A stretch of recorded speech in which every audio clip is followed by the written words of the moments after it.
сайланған 13 депутат бүгінгі кезектен тыс 47 сессияға офлайн 7 депутат, онлайн 6 депутат қатысып отыр. Депутаттардың көпшілігі қатысып отырғандықтан сессияны ашуға толық мүмкіндік бар. Қалай қарайсыздар? Сессияны ашылсын деген депутаттардың дауыс берулерін сұраймын. Жақтап, қарсы, қалыс жоқ, бірауыздан. Ендеше сегізінші шақырылған аудандық мәслихаттың кезектен тыс 47-ші сессиясын ашық деп жариялаймын. Құрметті депутаттар, аудандық мәслихаттың кезектен тыс сессиясының жұмысына аудан әкімінің орынбасары күн тәртібіндегі мәселелердің осы салаға жауап беретін Ринат Ертайұлы және тиісті бөлім басшылары қатысуда. Бүгінгі сессияның күн тәртібіне ұсынылған мәселемен таныстырып өткен жаңа үш мәселе қаралып отқан, яғни атап айтқан Талас ауданында оңайлатылған декларация негізінде арнаулы салық режимін қолдану кезінде салық мөлшерлемесінің мөлшерін төмендету.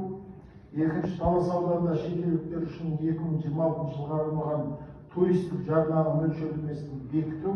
Үшінші, аудан әкімдігі жанындағы комиссияның құрамына өзгеріс енгізу. Яғни бұрынғы ішкі саясат бөлімінің басшысы міндетін атқарған Мақсат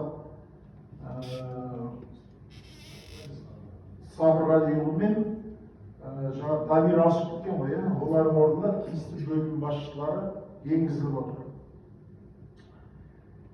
Күн тәртібіне қосымша қандай ұсыныстарыңыз бар?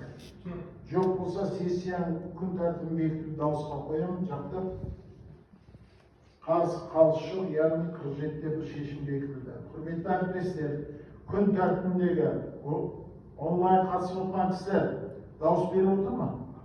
Сіз қарап отырмыз. Күн тәртібіндегі мәселе бойынша тұрақты комиссиялардың бірлескен отырысында хабарламашыларды алдын ала тыңдадыңыздар. Қайта тыңдаудың қажеттілігі бар ма? Жоқ, келістік.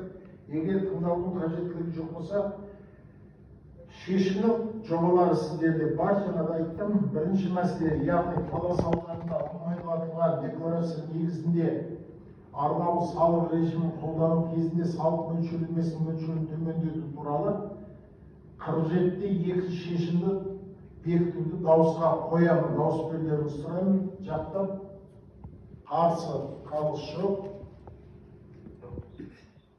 бір ауыздан бекітілді. Күн тәртібіндегі екінші мәселе, Талас ауданында шетелдіктер үшін 2026 жылға арналған туристік жарнаның мөлшерлемесін бекіту туралы нөмірі 47-те 3 шешімді бекіту бойынша депутаттардың дауыс берулеріңізді сұраймын. Жақтап, қарсы, қалыс жоқ, онлайн қатысып отқан депутаттарымыз дауыс беріп отыр. Рахмет. Яғни 47-те 3 шешім бекітілді.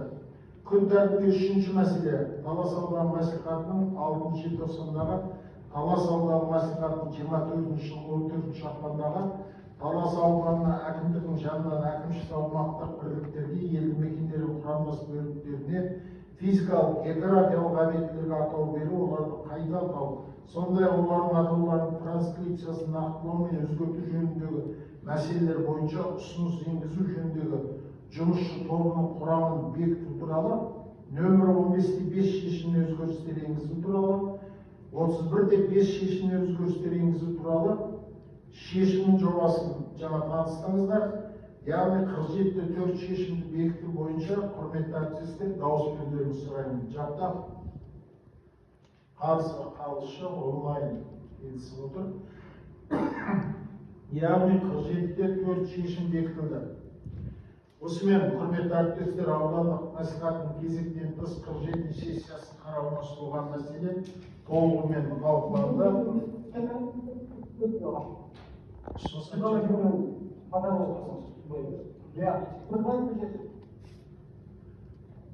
Қайсыңыз сөйлей жатсыздар ма, тыңдаймыз сіздер?